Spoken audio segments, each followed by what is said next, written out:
So first and foremost, I'd like to make an acknowledgement of the traditional lands. City of Chilliwack acknowledges that we're honored to live, work, and play on the traditional, ancestral, and unceded territory of the Stolo ancestors and families who have lived here for thousands of years.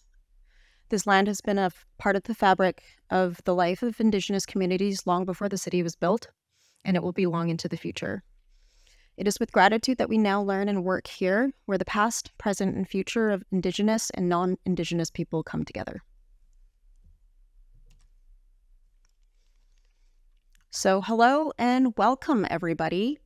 Thank you for taking time out of your very busy schedules to come and join us for our wildlife and waste information session.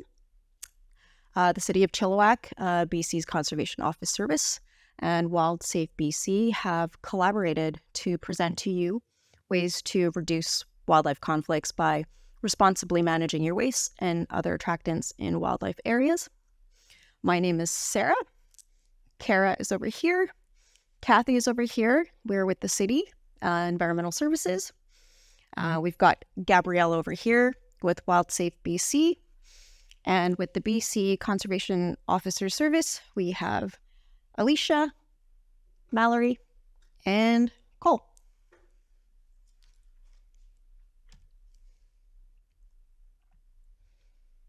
So on July 18th of this year, the City Council adopted amendments to our solid waste bylaw. The amendments included three main components: a requirement for residents who live in the designated areas with wildlife issues to store their waste and waste containers in an enclosure and or in a way that is inaccessible to bears and other wildlife. And number two, an automatic requirement for residents in these areas to wait until 5 a.m. of collection day to place the materials at the curb for collection and not overnight, as the annual notification letters from the city would no longer be required to implement this rule. And three, finally, a map designating all hillside neighborhoods as areas with wildlife issues. These areas include, but are not limited to, Promontory, Ryder Lake, Eastern Hillsides, Chilliwack Mountain, Majuba Hill, Riverstone Heights, and Little Mountain. Residents who are non-compliant will receive an educational letter, a warning letter, and if they continue to be non-compliant, can eventually be issued a fine of $200. Our notification went to the public in a variety of ways: by an initial mail-out letter, through a public service alert on our curbside collection app, and by social media.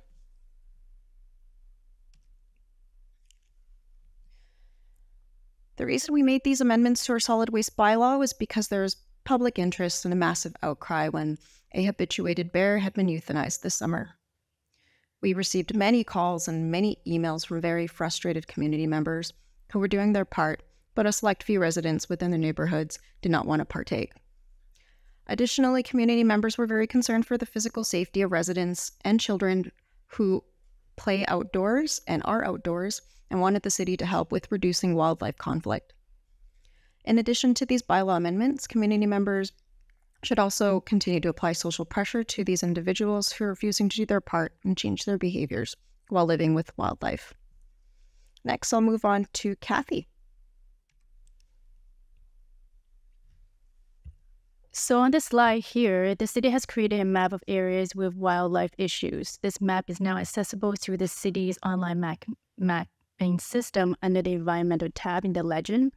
The areas as mentioned by Sarah previously would be Promontory, Ryder Lake, Eastern Hillside, Chilliwack Mountain, Majuba Hill, Riverstone Heights, and Little Mountain. Now, if you select the map and type in your address, you'll be able to search if you're on the wildlife issue area or not. Now, this map was also part of the letter that was sent out in the large mail out back in July to all the hillside homes to be notified that the new solid waste management bylaw has been amended.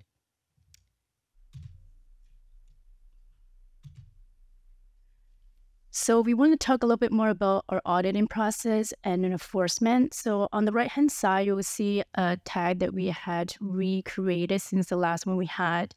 So you're going to notice that there's two components to this. The first one is to make sure that your containers are, the first one is to make sure that your materials are not sold the night before. And the second one is to make sure your containers are not stored basically outside outside of the house or your garage. So we want to make sure it is in an enclosed structure or in a garage. So we have done auditing through all the neighborhoods this year. And with all the neighborhoods, we basically targeted the homes that had the containers out the night before, as we noticed that many of the homes still had the containers at the side of the house.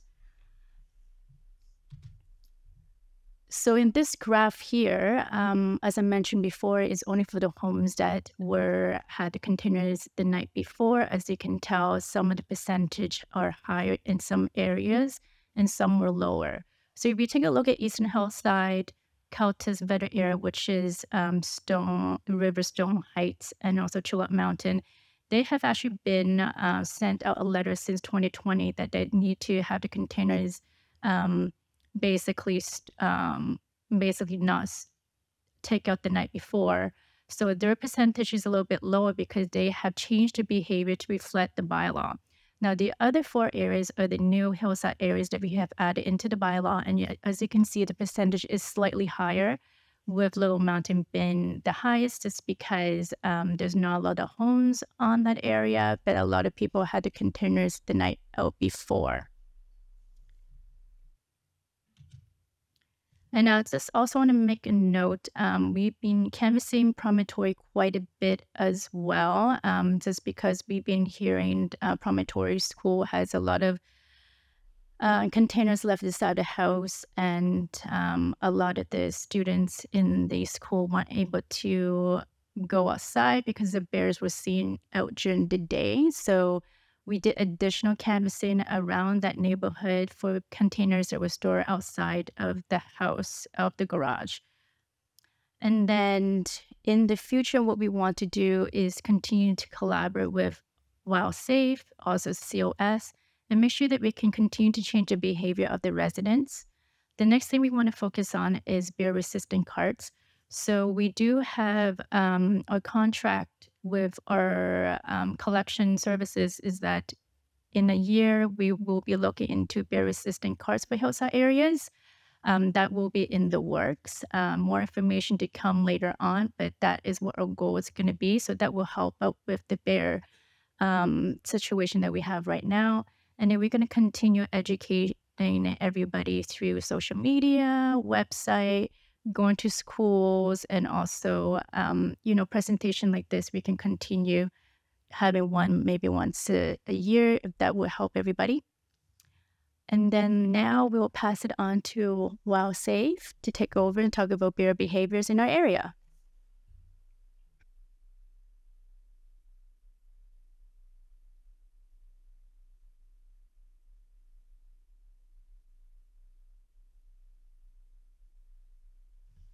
Never used one of these mics before, so I'm hoping I don't start screaming into here. I'm used to doing school presentations, like assemblies, and you have to make sure your voice is loud enough for like a few hundred kids, so bear with me.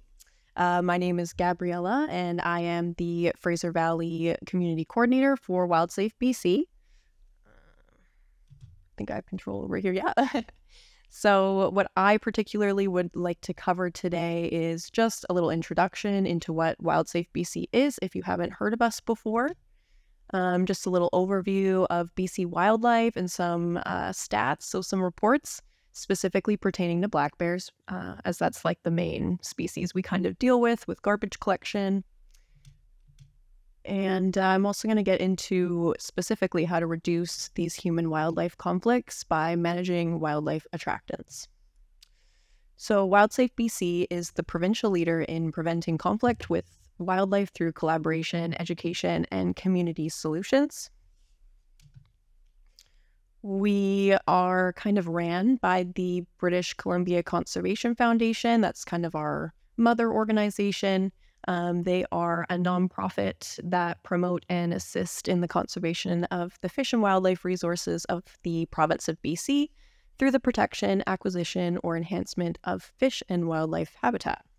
So one of the programs they run is Wildsafe, along with Wildlife Collision Prevention Program, and that one specifically pertains to preventing wildlife collisions. So WildsaveBC started out originally as Bear Aware in Revelstoke in 1998.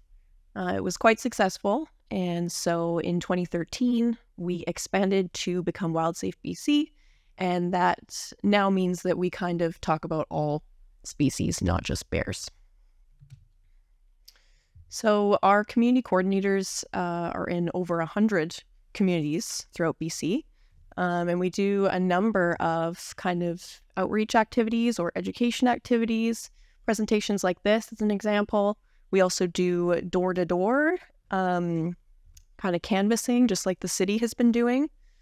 We use these door hangers right here, just in case you've ever gotten one or see it on another door. They just have some information on how to keep attractants secure and whatnot. So we door knock. We also garbage tag. These are what our tags look like. And we do display booths like you can see up here, bear spray demos, kind of you name it. We talk about bears. So BC is in fact wildlife country. We have one of the highest densities of large carnivores in all of North America. So about 3,500 cougars, 8,000 wolves, 15,000 bears, and over 140,000 black bears. It's estimated that this number could be up to 250,000 black bears in BC. So when we look at wildlife reports to the COS over the last, well, it's over 5 years, not quite the last 5, but from 2016 to 2020, you can see the main report coming in is concerning black bears. It's a pretty big difference between the number 1 and the number 2 spot. Number 2 are deer, which we will kind of touch on later. Most of those are due to collisions on the road. We do also have we've got black bears and we have grizzly bears in BC. Grizzly bears, kind of if you'd like to look at their population density map, they are fairly spread out. There are quite a few kind of regions, obviously kind of where we are and closer to the coast and through the central interior where populations are not established. But we can look here instead at the black bear population density map, and we can see that black bears are just more common along with that population stat I gave you. If you're curious about the differences between the two, they do look slightly different. They're very easily mixed up just because grizzly bears can be black, grizzly bears can be blonde, black bears can be blonde, a whole different range of colors. So color's not particularly what you'd like to go off of. You can look for a shoulder hump. So you can see on the right there, the grizzly bear has more of a prominent hump on the top of its shoulder. They have longer claws because they kind of are built for digging more than climbing. They also have rounded ears, while black bears kind of have a little bit kind of bigger. I'm not going to call them funny looking, but they look a little larger for their head than grizzly bears. They also, black bears have a straight profile from the side, and grizzly bears will have more of that dish-shaped profile. And as well at the bottom there, it just shows a few different examples of coat colors that they can come in. Basically, you'd like to look for a combination of all these characteristics if you are trying to ID a bear. The only time you'd really be maybe looking to do this is if you go camping or travel outside of the Fraser Valley, because you're really not going to see a grizzly bear here. From our numbers, we can see grizzly bears in the number 6 spot, and that's just because we don't have as many of them. So black bears are what we talk about when it comes to the Fraser Valley. Yeah, so male bears are called boars, female bears are called sows, and cubs are cubs. I think we all know that one. Their cubs are born in late January. They kind of hang out with their moms, and then I did get a question here about denning, so whoever asked that, I totally will answer that question. They kind of mate in the summer, and then they go into their dens for hibernation towards the end of the fall, beginning of the winter, and they'll emerge around April, males first, followed by females and their cubs. They're also excellent climbers, black bears specifically, but grizzlies can also climb as well. Some common myths are that their vision is poor. It's quite good and potentially better than ours.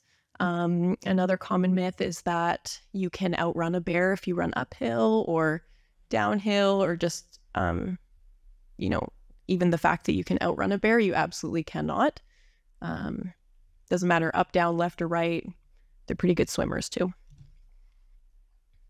So when it comes to a natural black bear diet, 80% of their total diet is plant-based. They kind of go through a mixture of different foods through the spring, summer, and fall, and that's just based on what's available during that season. And then when they get towards the fall, they go through this phase called hyperphagia, where basically they eat an upwards of 20,000 or more calories per day, and that's to put on enough weight to go into hibernation in the winter.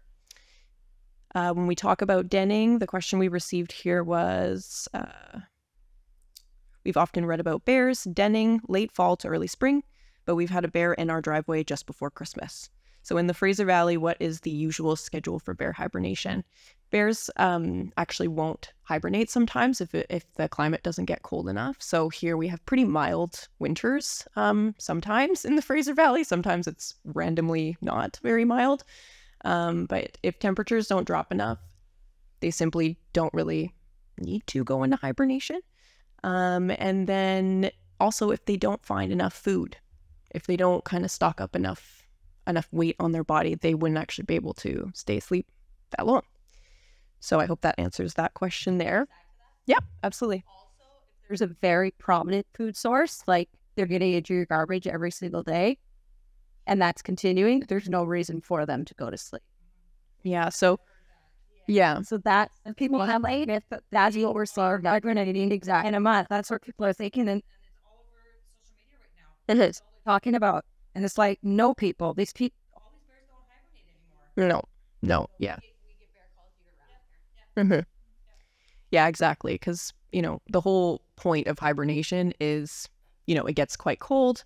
If their diet is 80% plant-based, it becomes quite difficult to find food in the winter. So then that's why they choose to kind of go into a sleep mode until food emerges and kind of becomes plentiful again in April. So just like you mentioned, yeah, if there's a bunch of food sources, natural or not, there's really no need to kind of put a pause on their year. They just go straight through the winter. So I threw this next slide up. I got a little bit ahead of myself, but we can compare a natural black bear's diet to an unnatural kind of diet or habitat. And we can see here a few examples. So got one bear in the pool there, probably thinking it was a nice little, a lake or a little pond or something to take a dip in. Might think he'd find some fish in there. And we've got a bear breaking into a bin. And that bottom right there is a den that was made under someone's back deck or porch situation, because they absolutely will do that. So there are multiple ways that bears can kind of get involved and get too close to our communities. And once they learn this habit, you can imagine, like, instead of them having to walk, decently far distances in between food sources out in a forest or in the wild, it's a little more appealing to kind of come across a street with 20 garbage bins in a row and they can just sit there all day and gorge. So it's very easy for them to learn this behavior, and as soon as they learn it, you can't untrain a bear, right? So here's a few more examples. So bird feeders, food crops, landscaping that produces fruit or nuts, garbage, pet food that's left outside, livestock that are unprotected, dirty barbecues. This is a huge one that people really don't think about that often. Please clean your barbecue after you've used it, or preferably keep it secured just like you do garbage. If you do have an enclosure to keep your barbecue in, that's best, because they will kind of damage it if they find interest in it, as well as compost. I do like to show this picture. This came actually not from the Fraser Valley, but from Deca Lake. And it shows here a little handsome bear breaking into someone's bird feeder. And what's interesting to note about this picture is that there actually hasn't been bird seed in that bird feeder in over a year. So that little kind of, birdhouse has been sitting completely empty, completely untouched for quite some time. And the lingering scents left behind from the nuts and seed after a year plus was still strong enough for the bear to sniff it from however far away he was and come up onto someone's back deck here. It's an elevated deck, so he found some stairs and, is climbing right up on in there. So just keep that in mind about their sense of smell. This is the not so fun part that we talk about, but it's important to talk about because this is truly what happens to a bear when they become habituated. They really become a threat to the community, and they put themselves in danger when they kind of get comfortable with these ideas as well. So there were 359 black bear reports in 2023. That's so far. So we're still kind of looking towards October, November, December. Like it was mentioned, reports happen all year long in the Fraser Valley. Just to give you a little bit of a comparison, in 2022, so last year in Chilliwack, there were 213 black bear reports for the entire year. By this July of this year, we were already at 221. So we had surpassed the total number of reports in the year prior. I was around at that time in July to hear the number. We'd already passed last year's number. And so checking in with the COs to see an updated number, it was kind of shocking to see that, we're well over 350 now. Like I said, that will continue. Because of all these reports, unfortunately, there were 2 bears that became food habituated, garbage habituated in Chilliwack. So those bears have to be euthanized. They cannot be relocated, and I do have slides to explain why. It says 4 bears up there, and that's just because 2 were garbage habituated. 1 was preying on livestock, and the last one was a humane kind of euthanasia because it was paralyzed from the waist down from natural causes. So we don't include that one, but the 3 out of 4 in the past 2 years in just Chilliwack here, it's all due to this human habituation that is completely preventable. Like I said, relocation is not the solution. You have to break the cycle and address root causes. I'm going to explain why. First of all, relocation is psychologically and physiologically negative on the bear. So they have to be trapped, they have to be tranquilized, they have to be shipped. And sometimes, if they are moved, they're moved quite far away. And, I know we're so used to technology and Google Maps and all those fun things now, but you can imagine if I picked you up and dropped you off in a completely different province, you would have no idea where to go get dinner that night. You might have to talk to some locals, and unfortunately, bears can be quite territorial, so they can get themselves in a little bit of conflict that way. We really like to avoid putting all of this stress on the bear if possible. When we move a bear, if it's moved within its home range, so I've got the numbers there, males range 25 to 150 square kilometers, females a little bit smaller of a space, so 5 to 25 square kilometers. If they're moved within this home range, they have an extensive mental map of where all their food sources have come from. They will return right back to what they found. They'll travel many, many, many kilometers to get right back to that source that they found. They just have to access garbage once.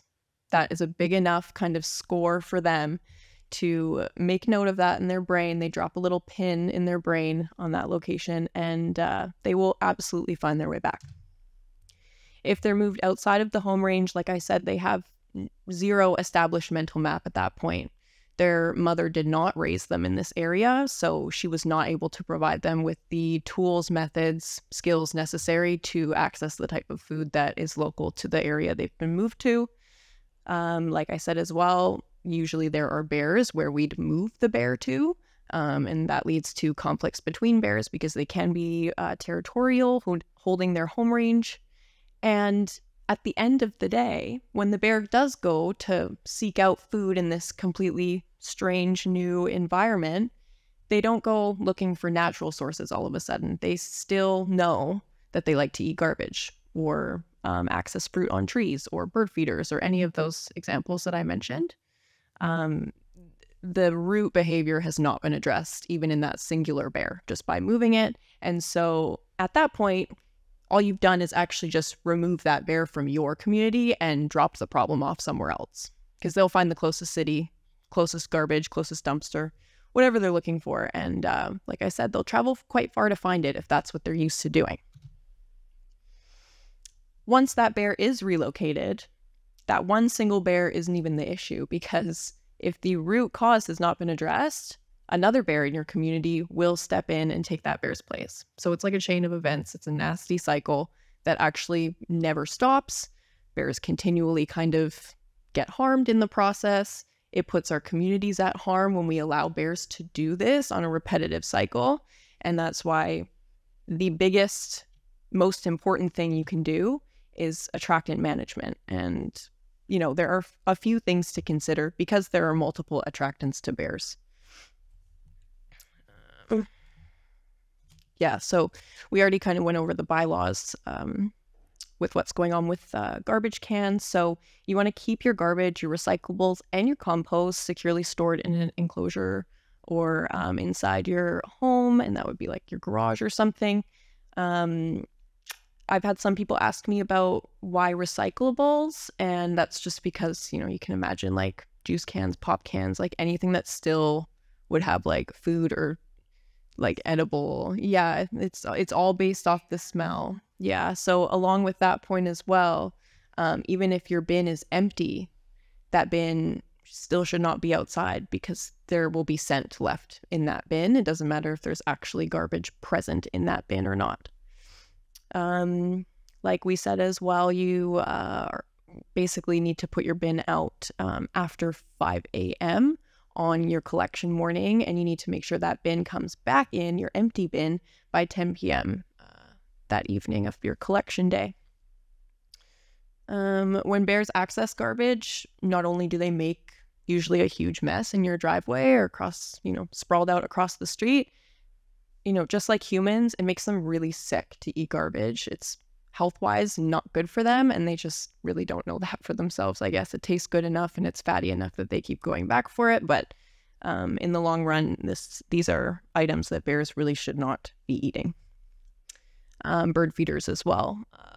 It's kind of a new one, bird feeders. A lot of people are a little hesitant on the no bird feeders thing, but we're really seeing that bears and deer and a bunch of other animals that aren't birds will get into bird feeders. So we suggest keeping your bird feeders out of reach as much as possible if you absolutely want to have one.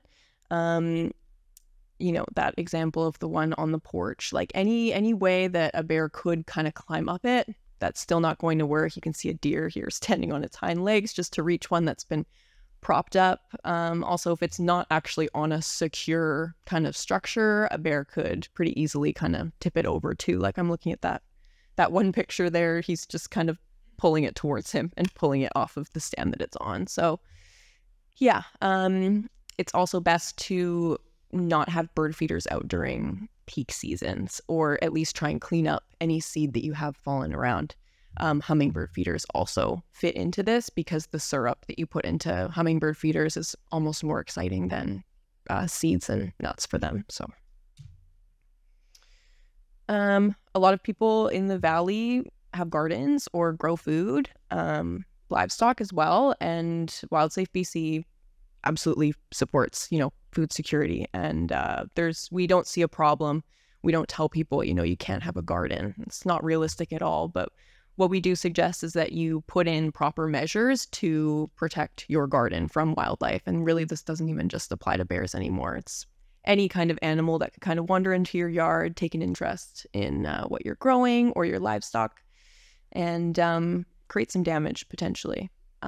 So the best thing to do is electric fencing. Not everyone has the means for that, and we totally understand. But if it's a problem that's reoccurring on your property, it's really the only solution is a mixture of like physical fencing, some kind of wire, something like that, with proper electrical fencing installed within. Oh, also, if you do have any fruit trees or anything like that, don't let them kind of muster. Like pick the fruits off the trees and dispose of them if you're not actually going to use them. Or if fruits and things start falling onto the ground and rotting, please pick those up because those will smell even stronger than fruit that is fresh and hanging on the tree. They take an interest in that too. Same thing here with chickens and small livestock. A mixture of physical and electrical fencing is really the only solution to keep both parties safe. Beehives as well. Obviously, bears love honey. Bears we'll definitely jump in on that. So same exact thing there, physical fencing with electrical around it. I like to bring up deer just because, like we had on this graph here, they're the second highest species on our graph. They get the second most amount, if that makes sense, of reports to the Conservation Service. Like I said earlier, majority of those are due to collisions, vehicle collisions. We have 3 types of deer in BC. We have white-tailed, black-tailed, and mule deer. I'm going to throw these up here. So I bring up deer because, first of all, they cause a lot of, out of all wildlife vehicle collisions, 80% are due to deer. I think that's on the next slide. But first of all, that's a safety hazard. Second of all, bears eat deer. So if we're feeding deer, if we're letting deer kind of come close into our communities, it seems quite harmless, and I totally understand. But at the same time, bears and other carnivores in the area, they prey on deer. So it's like you're kind of ushering the parade to come to you, so to speak. Right, yeah. So deer are going to find interest in your gardens as well. So you're trying to protect, your garden really from all sources. Deer and fawns, you'd like to give them space just because they can be a little bit defensive over their young, as well as males during the mating season. I believe there was a gentleman on the island where him and his dog, kind of got into it with a deer. And it just kind of goes to show that deer, absolutely, they aren't as scary per se as a bear encounter might be, but they can still cause harm to you. They can still hurt you or your pets. Keep dogs under control. So this point's really kind of, I feel like some people think like, oh, I can take my dog out on the trail and my dog will scare away any animals. Majority of the time, you have your dog with you. If it's not on leash, it'll see the bear, deer, whatever. It'll take off after it. And then when it decides, oh no, this thing's a lot bigger than me and I actually can't take it, it runs back to you. And guess what follows it? Right? The bear follows right behind. You don't want to run away from a bear. So just keep your dogs on leash. We even have some residents in Chilliwack that really feel like they have to leash up their dogs in their own backyard just to let them out in the evenings. So if people are doing that in extremely residential neighborhoods, most definitely do that when you're out on the trailer camping as well. There's that stat there. Approximately 80% of wildlife vehicle collisions in BC involve deer. So I threw this number up here just in case you don't know what the RAP line is. And if you see a bear accessing an attractant, or you've had a negative kind of encounter with a bear or another kind of wildlife species, if one's gotten aggressive with you or anything, so to speak, to deal with that, you can call the 24-hour hotline. They track all this information. We also, on the next slide here, we have our own database that those reports feed into. So in order to stay locally informed, usually when you head out on a trailhead or to a campsite, you can keep your eyes out for any kind of signage. Chilliwack in the next, I guess over the winter here, it looks like we're going to try and get some more signage out there, even in residential areas, just to let people know, because I do believe there are a lot of new residents in the area. And I think a lot of these residents potentially, the last place they lived, they didn't have bears. I'm actually from Surrey and we don't have bears. So, imagining someone from Vancouver or White Rock or something like that moving out here, I've knocked on a few doors and really had some shocked faces when I've told new residents that absolutely there are a bunch of bears here. There are a bunch of bears here, and it's kind of a matter of time almost if you're in certain areas before you end up seeing one. So keep your eyes out for signage. This yellow one on the right here is the most common. It's ours. It's bright yellow, sorry. And then other little parks, they might have kind of their own infographics or imaging and things like that. This is that WARP website of ours that I mentioned. So it's the Wildlife Alert Reporting Program. I actually have a great opportunity to kind of throw this out there right now. Our system has experienced some errors and kind of issues recently, and I think it's just because it's been going on we've been using it for a few years and it's just in need of some maintenance and some overdue upgrading as well. We'd like to make this platform better. If you have any experience in this kind of thing, we're looking into taking proposals for someone to come on and kind of revamp this warp. So if you yourself, or if you know anyone that kind of has that tech knowledge, shoot me an email or shoot Wildsafe an email, and we'd be happy to talk to you, because it's something we are looking into currently. But typically, you can search up warp on our website or on Google, and it's a nice interactive map that you can zoom in, zoom out on, and it shows all of the reports based on species, based on if there was a conflict involved, or like if they were coming in for an attractant, etc. So yeah, typically I normally say you can check on that website when you want information. Right now it's down for the moment, and we're looking to get help on that. You can also check out that grizzly bear density map that I mentioned if you are planning to travel outside of the valley, particularly if you're kind of looking to go more into central or northern BC. It might just be kind of good for you to know if you are entering one of those areas where it's, dark purple. Just another type of sign here. So BC Parks, Parks Canada, local campgrounds, local tourism centers, local governments, local outdoor equipment, retailers, any of those individuals or sources will have hopefully updates and different things for you to stay educated about.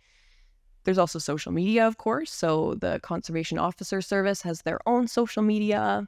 We also have social media. So we have one account for all of BC. That's just our main account.